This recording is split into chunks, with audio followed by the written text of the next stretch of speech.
Hello students, very good morning. Welcome to our online classes at Shri Ram Integrated College, 17 RB rising Nagar. Students बहुत बहुत स्वागत है आपका हमारे इस ऑनलाइन क्लासेस के अंदर। तो स्टूडेंट्स प्रीवियस क्लास के अंदर हम द लोटस ईटर्स के बारे में पढ़ चुके थे। हमने अल्फ्रेड लॉर्ड टेनिसन के बारे में बात की थी कि टेनिसन का क्या लिटरेरी कंट्रीब्यूशन है, क्या क्या उनकी लिटरेरी अचीवमेंट्स हैं, उनका लिटरेरी इरा कौन सा है। तो स्टूडेंट्स आपको बिल्कुल ध्यान है कि अल्फ्रेड लॉर्ड टेनिसन, जिनको बैरन टेनिसन भी कहा जाता है, फर्स्ट बैरन टेनिसन, इनका जो लिटरेरी इरा है वो है स्टूडेंट्स विक्टोरियन इरा। और विक्टोरियन इरा जो होता है starts from 1837 and ends in 1901। तो स्टूडेंट्स आपको ध्यान है कि हमारा जो विक्टोरियन एरा है वो स्टार्ट कब होता है, फ्रॉम 1837 एंड एंड्स इन 1901। 1901 के अंदर ये फिनिश हो जाता है। और Alfred Lord Tennyson Victorian era के बहुत ही फेमस पोइट और सेलिब्रेटेड जो हमारे पोइट रहे हैं। और ये पोइट लॉरेट भी बने थे, आपको ध्यान हो तो, आफ्टर विलियम वर्ड्सवर्थ, जो कि 1850 तक रहे थे और उसके बाद में ये 92 तक रहे हैं।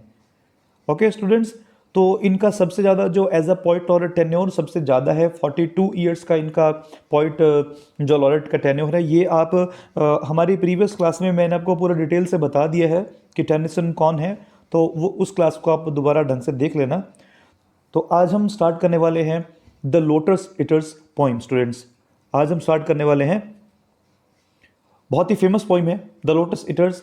अब आपको थोड़ा सा मैं इसका बैकग्राउंड बता देता हूँ कि द लोटस ईटर्स है वो कैसे लिखी गई है, इंस्पिरेशन कहाँ से आती है इसकी। तो देखिए, अल्फ्रेड लॉर्ड टेनिसन के एक बहुत ही क्लोज फ्रेंड थे जिनका नाम था ऑर्थर हॉलम। क्या नाम था? Arthur Hallam. तो बात है ये 1829 की। कब की है स्टूडेंट्स? 1829 की ये बात है, जब वो स्पेन के अंदर एक ट्रिप पर गए थे अपने फ्रेंड के साथ में। तो वहाँ पे वो एक आप कहें कि माउंटेन की तरफ जाते हैं। उस माउंटेन का नाम भी इसमें आता है, पायरनीज आता है। क्या नाम आता है स्टूडेंट्स? पायरनीज आता है। तो वहाँ पे इन्होंने लोटस जो प्लांट को देखा। तो आप ये कह सकते हैं कि ये जो पोइम है वो उनकी ओरिजिनल जो एक ट्रिप थी स्पेन की, जो उन्होंने कब की थी, 1829 के अंदर। किसके साथ? उन्होंने अपने फ्रेंड के साथ की थी। और उनके फ्रेंड का नाम क्या है स्टूडेंट्स? उनके फ्रेंड का नाम है ऑर्थर हेनरी हॉलम। ओके, तो अब हमें ध्यान रखना है इस पोइम के टाइटल के बारे में। देखिए, टाइटल है इस पोइम का द लोटस। अब देखिए स्टूडेंट्स, आपको बिल्कुल भी पजल नहीं होना है। ये वो लोटस नहीं है जो हम कमल के फूल को भी लोटस कह देते हैं ना, उसकी स्पेल आप ध्यान से देखें तो LOTUS होती है। उस लोटस की स्पेल क्या होती है? LOTUS होती है स्टूडेंट्स। लेकिन यहाँ पे आप स्पेलिंग क्या देख रहे हैं? LOTOS देख रहे हैं। तो ये जो लोटस होता है ये एक प्रकार का प्लांट होता है, एक प्रकार का। आप कहें कि लोटस प्लांट भी होता है, लोटस फ्रूट भी होता है। अब अगर मैं बात करूं तो आपको मैं डिटेल्स बताता हूं कि लोटस क्या होता है। देखिए, basically lotus tree is mention in Homer's Odyssey. अब आपने नाम सुना होगा होमर। होमर बहुत ही फेमस एक राइटर रहे हैं ग्रीक मैथोलॉजी के अंदर। Students, being a student of literature English, you must know about Greek mythology. आपको ग्रीक मिथोलॉजी के बारे में बिल्कुल पता होना चाहिए कि उसके अंदर आप देखें टिथोनस, एक जो फेमस पोइम है अल्फ्रेड टेनिसन की, टिथोनस करैक्टर है, या एक्हिलीज है, या यूलिसिस है। ऐसे जो बड़े बड़े करैक्टर्स हैं ना, उनका जो डिस्क्रिप्शन आपको कहाँ मिलता है स्टूडेंट्स? वो आपको डिस्क्रिप्शन मिलता है ग्रीक मिथोलॉजी के अंदर। तो ग्रीक मिथोलॉजी के अंदर आपको इसके बारे में पढ़ने को मिलेगा कि एक प्रकार का ये क्या होता है? फ्रूट होता है that caused a pleasant drowsiness, जिसको खाने के बाद में क्या होता है? ड्रॉजीनेस आती है। ड्रॉजीनेस का मतलब कि हमारी हालत बेहोशी जैसी हो जाती है और हमें ऐसा लगता है कि हमारे पूरे का पूरा जो शरीर है वो एक प्रकार से क्या हो गया है? सुन्न हो गया है, मतलब पैरालाइज हो गया। हमें कुछ भी हम सारा कुछ अपने पास्ट के बारे में भूल जाते हैं, हमें अपने फ्यूचर की चिंता नहीं रहती है, हम सब कुछ भूल जाते हैं उस समय when we fell under the effect of lotus. अब अगर बात करें अपने, तो लोटस जो खाने वाले जो लोग होते हैं, तो according to the Greek mythology उनको हम क्या कहते हैं? लोटोफैगी कहते हैं। स्टूडेंट्स, उनको हम क्या कहते हैं? उनको हम लोटोफैगी कहते हैं, ध्यान रखिए, लोटोफैगी, PHAGI। स्टूडेंट्स, हम उनको क्या कहते हैं? लोटोफैगी कहते हैं स्टूडेंट्स, जो कि इस फ्रूट को खाते हैं। अब हम साइंटिफिक लॉजिक से बात करते हैं कि लोटस क्या होता है। तो according to the botanical students, अगर अपने देखिए बॉटनिकल जो पादप विज्ञान होता है, द बॉटनिकल स्टूडेंट्स क्या मानते हैं कि जो लोटस होता है ना, वो एक प्रकार का डेट प्लम होता है। स्टूडेंट्स, एक प्रकार का क्या होता है? वो डेट प्लम, DATEPLUM। स्टूडेंट्स, एक प्रकार का क्या होता है? वो डेट प्लम होता है। ओके, और जिसका साइंटिफिक नेम क्या होता है? Diospyros lotus, which is a evergreen tree, जो कि एक सदाबहार पेड़ होता है, and generally to be found native to Africa. Africa के आसपास के इलाकों में पाया जाता है। That grows to about 25 feet, जो कि 25 फीट तक लंबा हो सकता है, बियरिंग येलोइश ग्रीन फ्लावर्स। और उसके फ्लावर्स कैसे होते हैं स्टूडेंट्स? येलोइश होते हैं, पीले रंग के फ्लावर्स उसके अंदर लगते हैं। तो अभी स्टूडेंट्स आपको लोटस के बारे में पता लग गया कि ये जो लोटस है एक प्रकार का फ्रूट है, बेसिकली अफ्रीकन नेटिव जो आइलैंड्स है वहाँ ये पाया जाता है। ओके, और इसको खाने के बाद में क्या होता है? इसको खाने के बाद में हमारे बॉडी के अंदर ड्रॉजीनेस आ जाती है, हमारे जो हम पास्ट के बारे में भूल जाते हैं, मतलब हमारी जो थॉटफुलनेस है, हमारी जो सोचने की क्षमता है, कैपेबिलिटी ऑफ थिंकिंग है, वो चली जाती है। और बिल्कुल हम under the spell of lotus, ऐसा लगता है कि लोटस ने हम पर कोई जादू कर दिया है और हम उसके इफेक्ट में आ गए हैं और हमें उसके अलावा और कुछ भी दिखाई नहीं देता है। हम सब कुछ भूल जाते हैं और ड्रॉजीनेस आ जाती है, नम्बनेस आ जाती है हमारे अंदर, स्लम्बरस हम फील करते हैं, ऐसा लगता है कि हमें बहुत नींद आ रही है। ओके, तो स्टूडेंट्स ये तो हो गया वर्बल मीनिंग ऑफ लोटस। अब अगर मैं बात करूं कि जो हमारी इस पोइम है, इस पोइम का जो सोर्स है वो होमर की ओडिसी है। क्या है? होमर की ओडिसी। अभी स्टूडेंट्स एक मैं आपको बिल्कुल एक फैक्ट बताना चाहूंगा। आपने बिल्कुल सुना है, ट्रोजन वॉर के बारे में सुना है स्टूडेंट्स? ट्रोजन वॉर, जब आपको मैंने फर्स्ट ईयर के अंदर आपको स्टूडेंट्स आपने पोइम की थी ना, the ship that launch 1000, the face that launch 1000 ships, ये आपने फर्स्ट ईयर में स्टूडेंट्स ये पोइम पढ़ी, तो उससे आपको मैंने ट्रोजन वॉर के बारे में बिल्कुल बताया था। कौन से वॉर के बारे में? Trojan war. ट्रोजन वॉर हमारे लिटरेचर की हिस्ट्री में बहुत ही फेमस वॉर है। Starts 1260, sorry, starts from 1260 BC and ends in 1180 BC। ये आपको मैंने बताया कि स्टार्ट कब होता है ट्रोजन वॉर? 1260 बिफोर क्राइस्ट शुरू हुआ था और 1180 बिफोर क्राइस्ट ये फिनिश हो गया था। अब ट्रोजन वॉर का देखिए रीजन क्या था, ट्रोजन वॉर क्यों हुआ था? क्योंकि ट्रोजन वॉर आपको पता है ना कि जो स्पार्टा की क्वीन है हेलन, उसको जो ट्रॉय का जो राजकुमार होता है, प्रिंस होता है, पेरिस, वो ले जाता है और बाद में फिर जो ग्रीक्स होते हैं वो हेलन को वापस छुड़ाने के लिए जाते हैं और उन्हीं के साथ में कौन जाते हैं? हमारे यूलिसिस जाते हैं। क्या जाते हैं? यूलिसिस। अब देखिए बेसिकली इस पोइम के अंदर जो मेन कैरेक्टर है, the hero of this poem is Ulysses. अब यूलिसिस कौन था? ये भी एक ग्रीक मिथोलॉजिकल कैरेक्टर है, इथाका का किंग था ये, किंग ऑफ इथाका। तो जब ये हेलन को वापस छुड़ा के लाते हैं और तो इनका जो जहाज होता है वो कहीं फंस जाता है, और वो फंसता कहाँ पे है? इसी अफ्रीकन आइलैंड पे फंसता है जहाँ पे क्या है? लोटस फ्रूट पाया जाता है। अब स्टूडेंट्स मैं बात करूंगा इस पोइम के फॉर्म के बारे में, तो basically it is a dramatic monologue. Students ध्यान रखिए, ये पोइम क्या है? ड्रामेटिक मोनोलॉग है। स्टूडेंट्स ये पोइम क्या है? एक ड्रामेटिक मोनोलॉग है। अब ड्रामेटिक मोनोलॉग देखिए क्या होता है।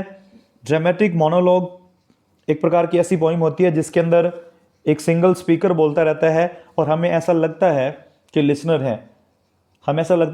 है, वो हमें सिर्फ उसके टेक्स्ट से क्लू मिलता है, वैसे उसमें अंदर कोई भी आगे से आंसर नहीं देता। और इस पोइम के अंदर जो स्पीकर है स्टूडेंट्स वो कौन है? वो इसके अंदर यूलिसिस है। तो स्टूडेंट्स आपको पता लग गया कि form of the poem is dramatic monologue. Dramatic monologue के अंदर क्या होता है? एक स्पीकर होता है वो पॉइंट नहीं होता, पॉइंट नरेट करवाता है पूरी की पूरी स्टोरी को स्पीकर के मुंह से, तो वो स्पीकर इसके अंदर कोई और, जैसे इसके अंदर यूलिसिस है तो ड्रामेटिक मोनोलॉग के अंदर लिसनर साइलेंट होते हैं, वो आगे से आंसर नहीं करते हैं, हमें ऐसा क्लू मिलता है कि वो आंसर कर रहे हैं। इस पॉइंट के अंदर स्टूडेंट्स स्पीकर कौन है? यूलिसिस है। ओके, अब हम नेक्स्ट बात करेंगे कि इस पोइम के अंदर दो पार्ट्स हैं। बेसिकली ये एक कॉरिक सॉन्ग है जिसको सारे मिलके गा रहे हैं। आपने देखा होगा कि पोइम का जो पहला पार्ट है, फर्स्ट हाफ है जो पोइम का, उसके अंदर 5 स्टैंजा हैं और हर एक स्टैंजा के अंदर लाइंस कितनी है स्टूडेंट्स? 9 लाइंस हैं। कितनी?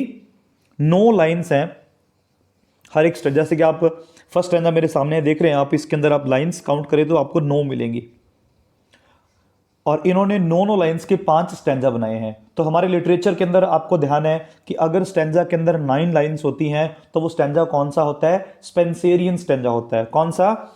स्पेंसेरियन।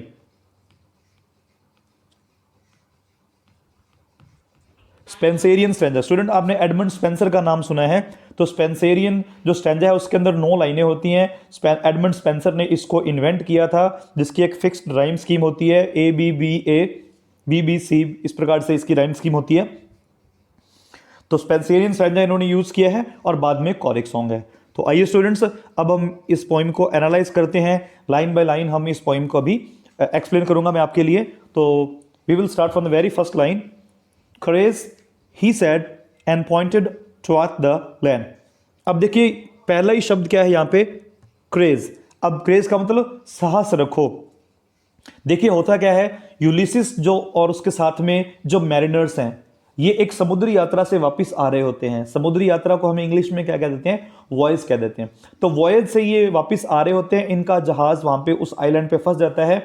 तो अब ये अपने जो इसके साथी होते हैं, मैरिनर्स होते हैं, जो नाविक होते हैं, इनकी जो पूरी टीम होती है, वो सारे वापस आ रहे होते हैं। तो ये उन सभी को क्या कहते हैं? करेज, साहस रखो। ही सैड, ही किसके लिए आया है? यूलिसिस के लिए आया है, क्योंकि इस पोइम के अंदर स्पीकर कौन है? यूलिसिस है। And pointed toward the land, और उसने उस जो लैंड की और उस भूमि की और उस जमीन की और पॉइंटेड किया, इशारा किया। और क्या कहते हैं? This mountain wave will roll us shoreward soon. कहता है कि ये जो माउंटिंग वेव है, माउंटिंग वेव का मतलब ये जो माउंटिंग वेव, ये जो बहुत बड़ी लहर है समुद्र की, ये जल्दी हमें क्या कर देगी? ये हमें धकेल देगी। कहां पे? किनारे की ओर जल्दी हमें ले जाएगी। क्योंकि अभी वो समुद्री यात्रा कर रहे हैं, तो वो समुद्री यात्रा में फंस जाते हैं। तो फंसने के बाद में यूलिसिस और उसके साथी बहुत ज़्यादा ट्रबल में है, लेकिन यूलिसिस उन्हें कह रहा है कि तुम साहस रखो और जल्दी ये माउंटेन जो वेव आ रही है, ये बहुत बड़ी लहर आ रही है, ये लहर हमें क्या करेगी? जल्दी हमें किनारे पर जाके फेंक देगी या ले जाएगी। ओके, अब हम चलते हैं थर्ड लाइन की ओर। In the afternoon they came on to a land. अब जो लोटस ईटर्स की लैंड है ना, तो वहां पे वो कब पहुंचे थे? तो उस समय था आफ्टरनून का, दोपहर का समय था जब वो उस स्ट्रेंज लैंड पर पहुंचे। In which it seems always afternoon, जहां पे हमेशा ही क्या लगता था? आफ्टरनून ही लगती थी, क्योंकि वहां का एटमॉस्फेयर ऐसा था, वहां का एनवायरनमेंट ऐसा था। जो वो लोटस ईटर्स लैंड है ना, जो कि अफ्रीकन नेटिव जो आइलैंड्स पे होती है।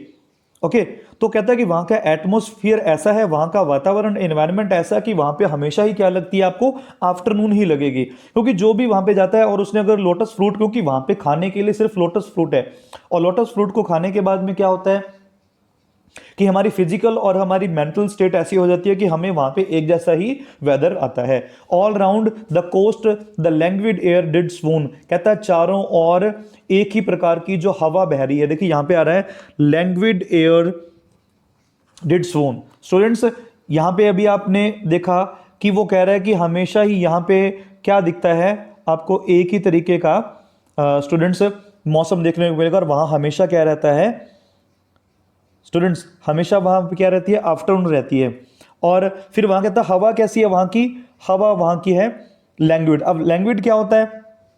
शोइंग अ डिसइंक्लिनेशन फॉर फिजिकल एक्सर्टेशन और एफर्ट, कि जब आप बहुत थक जाते हैं तो फिजिकल एफर्ट करने के बाद में आप थक जाते हैं, तो कहता है कि ऐसी हवा है और ऐसा लगता है कि सारे थके हुए हैं, और ऐसी हवा वहां पे डिड स्वून, स्वून मतलब वहां पे बह रही है। Breathing like one that hath a very dream, और कह रहा है कि सारे इस प्रकार से सांस ले रहे हैं, breathing like one that hath a weary dream, कि जब एक इंसान थकने के बाद में उसको ऐसा लगता है कि उसके सपने में भी थकावट है, क्योंकि उन्होंने they are now under the spell of lotus fruit, अब वो लोटस फ्रूट खा चुके हैं, तो उन्हें ऐसा लगता है कि अब उनके सपने भी कैसे हैं, थकावट वाले हैं। मतलब जब वो सांस भी ले रहे हैं ना, तो उन्हें ऐसा लग रहा है कि वो थकावट भरा कोई सपना देख रहे हैं। Full faced above the valley stood the moon, कहता है कि फुल फेस्ड अपने पूरे आकार के साथ में, in its whole round shape, अपने पूरे फेस के साथ में उस घाटी के ऊपर, above the valley stood the moon. देखिए मैं 7th लाइन पढ़ रहा हूं, full faced above the valley stood the moon, कि चंद्रमा उस घाटी पर अपने पूरे आकार में चमक रहा है। And like a downward smoke the slender stream, अब देखिए स्लेंडर का मीन यहां पे क्या है, स्लेंडर तिरछा या पतला, स्लेंडर स्ट्रीम कहता है कि वहां से जो पानी की धारा है, स्लेंडर तिरछी जो पानी की धारा है, यहां पे जो झरना बहता हुआ आ रहा है, वो ऐसे लग रहा है कि नीचे धुएं की तरह आ रहा है। डाउनवर्ड स्मोक, ऐसा लगता है कि नीचे से धुआं आ रहा है। देखिए यहां पे आपने इस स्टैंजा में देखा है बहुत बार टेनिसन ने क्या यूज किया है, फिगर ऑफ स्पीच यूज किया है। जहां पे लाइक एज और सो आते हैं, वहां पे क्या होता है, सिमिली होता है। तो यहां पे भी उन्होंने देखिए लाइक, ऊपर भी देखिए लाइक, देखिए यहां पे उन्होंने लाइक यूज किया, ओके यहां फिर वो लाइक यूज कर रहे हैं। तो जहां भी लाइक यूज होगा वहां पे फिगर ऑफ स्पीच स्टूडेंट्स कौन सा होगा, वहां पे होगा सिमिली। तो उन्होंने सिमिली यूज किया है कि स्लेंडर स्ट्रीम को किससे कंपेयर कर दिया, धुएं से कर दिया।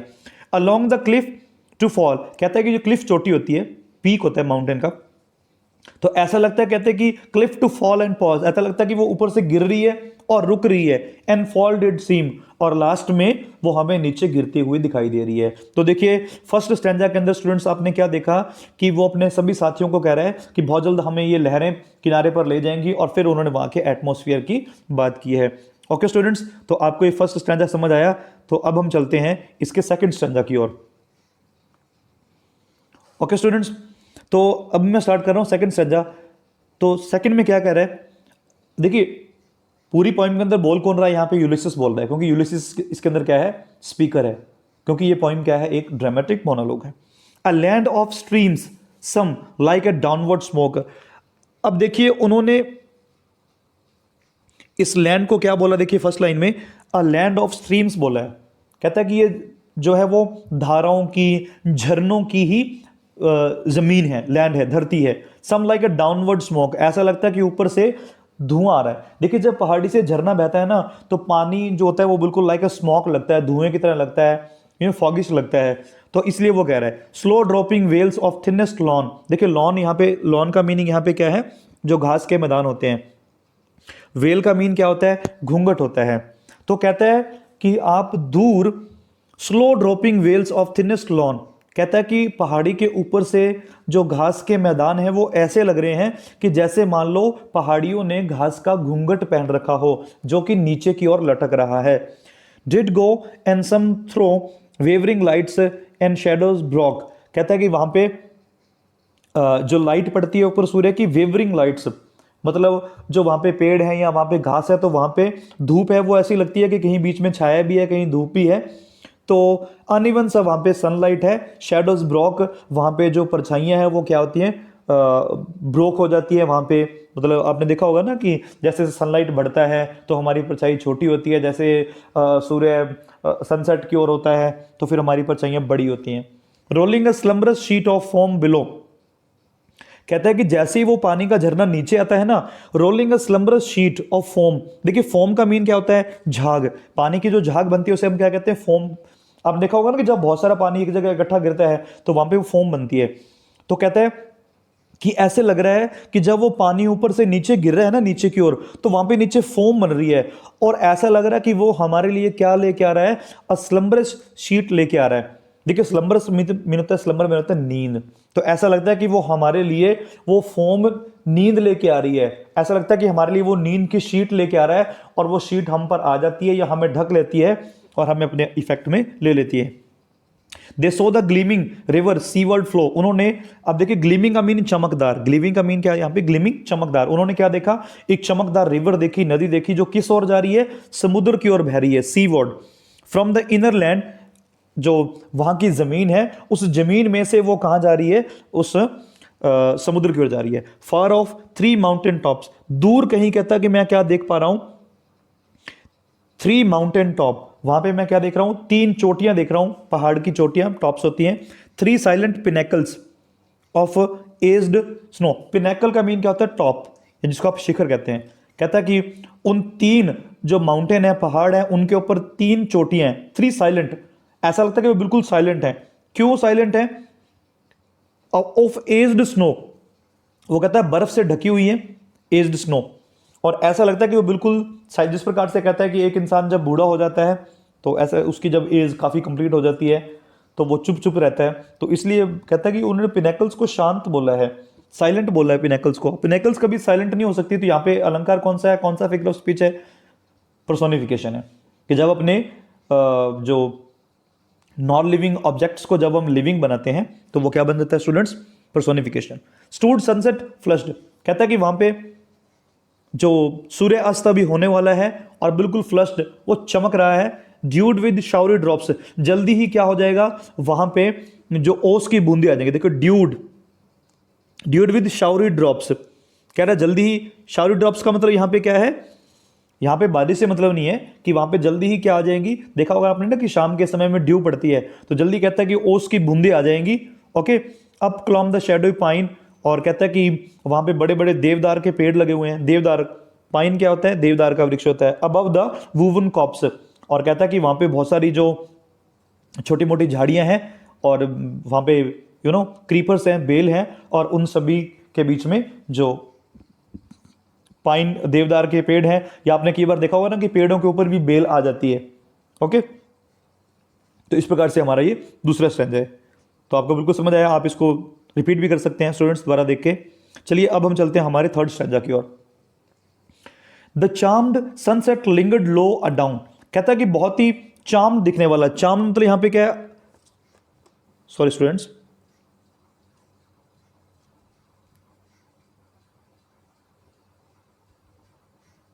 हाँ जी, चार्म्ड, तो चार्म्ड का मतलब स्टूडेंट्स यहां पे क्या है, यहां पे देखिए वर्ड है चार्म्ड।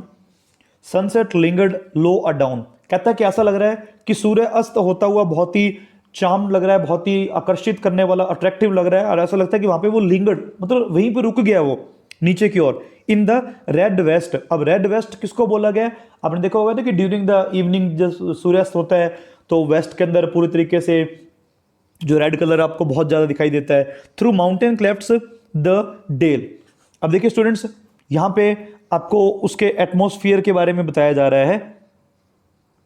किसके बारे में बताया जा रहा है स्टूडेंट्स, एटमॉस्फेयर के बारे में।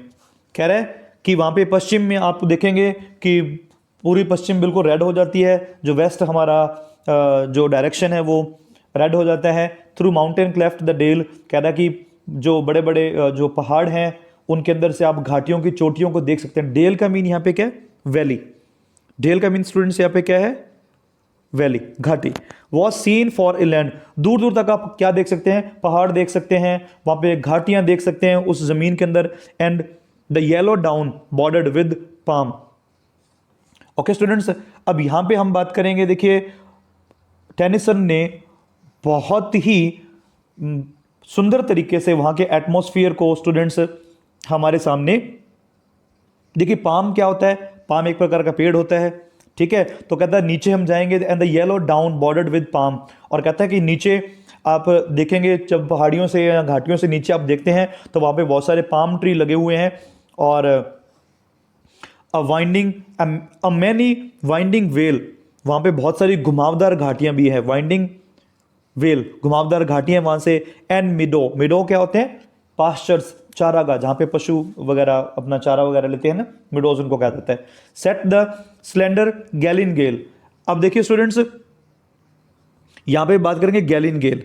अब गैलिन गेल क्या होता है, एक प्रकार का आप बोलें कि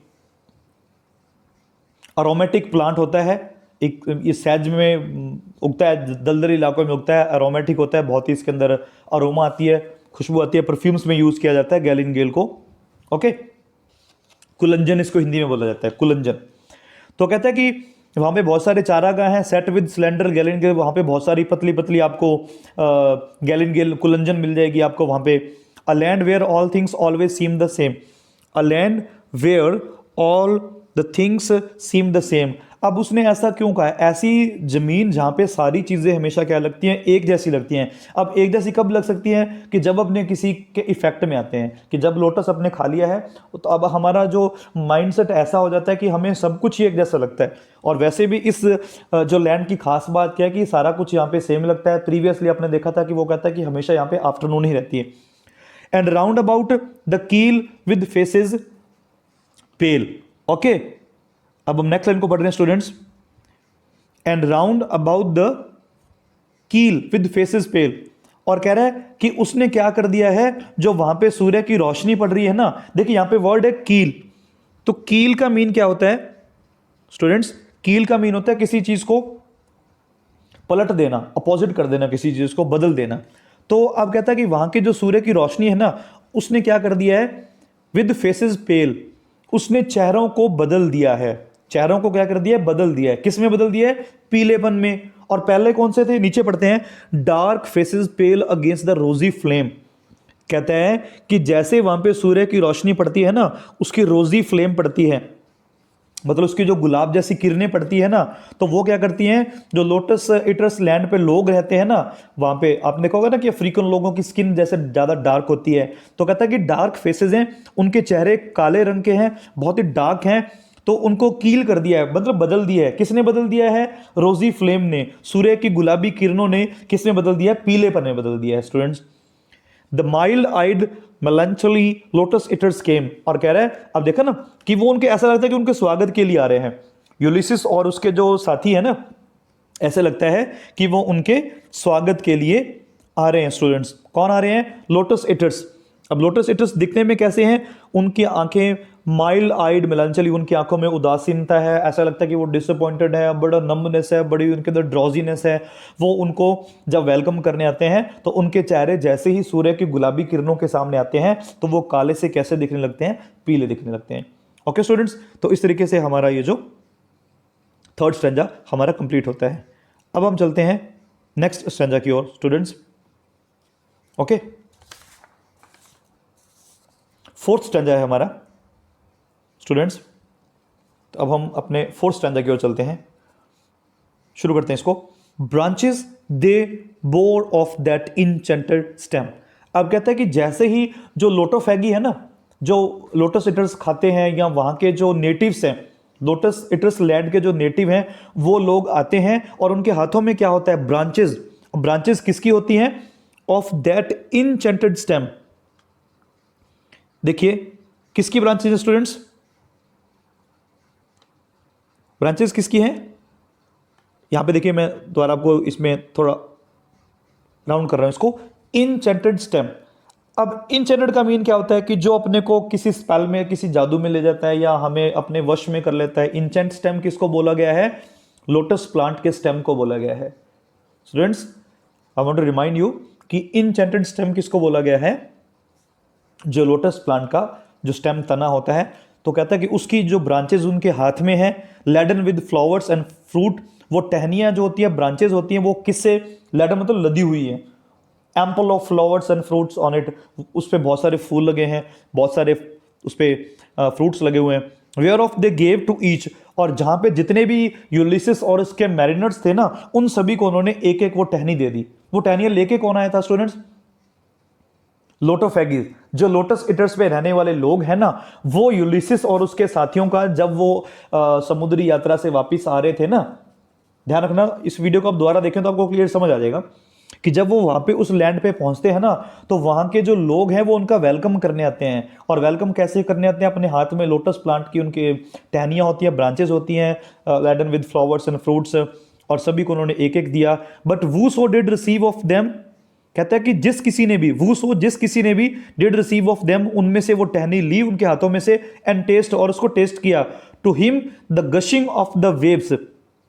स्टूडेंट्स, अब यहां पे देखिए सीन क्या चल रहा है। सीन ये चल रहा है कि लोटस इटर्स के जो लोग हैं ना, ओके स्टूडेंट्स, वो उनका वेलकम करने आते हैं। किसका? यूलिसिस और उसके साथियों का वेलकम करने आते हैं। ओके, और वेलकम वो कैसे करने आते हैं?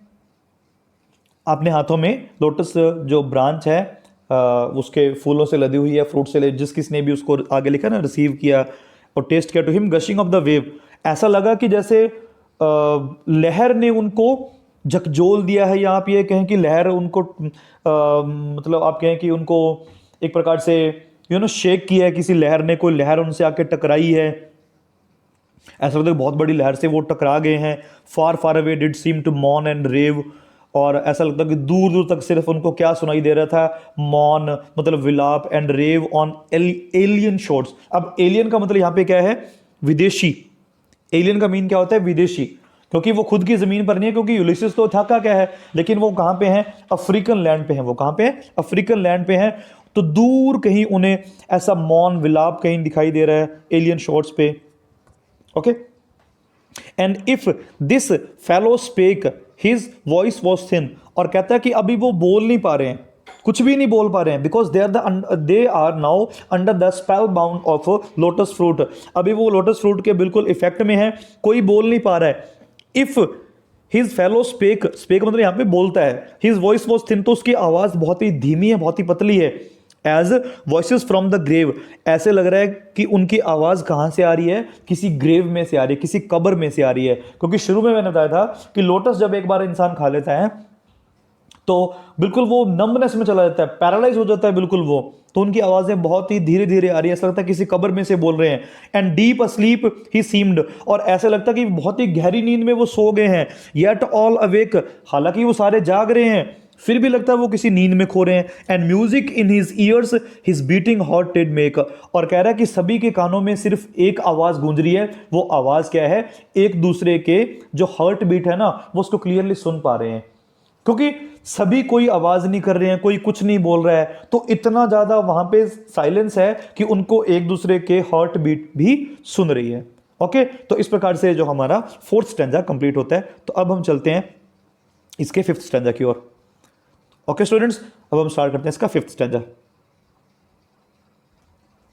दे set them down upon the yellow sand, कहता है कि वो सारे के सारे उस येलो सैंड पे, उस पीली रेत पर बैठ जाते हैं। अब पीली रेत कहां पे है, वही लोटस लैंड जो है ना, वो अफ्रीकन नेटिव्स के अंदर है जो। Between the sun and the moon upon the shore, कहता है कि ऊपर उनके, between the sun and the moon upon the shore, कहता है कि किनारे पर वो कहां बैठे हुए हैं, सूर्य और चंद्रमा के बीच बैठे हुए हैं। कहां बैठे, सूर्य और चंद्रमा के, क्योंकि आसमान में शुरू में बताया था मैंने कि चंद्रमा वहां पे चमक रहा है और सूर्य वहां पे ऐसा लगता है कि हमेशा आफ्टरनून ही रहती है।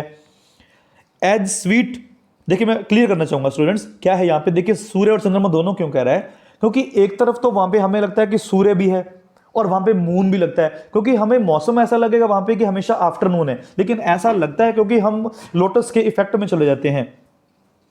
And sweet it was to dream of fatherland, और यहां पे यूलिसिस और उसके साथी कह रहे हैं कि ऐसी स्थिति में अपनी फादरलैंड, जो उनकी पैतृक भूमि है या उनकी जमीन है जहां से वो आए, उनकी नेटिव लैंड यानी कि इथाका, कहता है कि उसके बारे में ड्रीम करना बहुत ही स्वीट लग रहा है। ऑफ चाइल्ड एंड वाइफ, अपने बच्चों के बारे में, अपनी वाइफ्स के बारे में, एंड स्लेव, अपने जो भी उनके गुलाम है।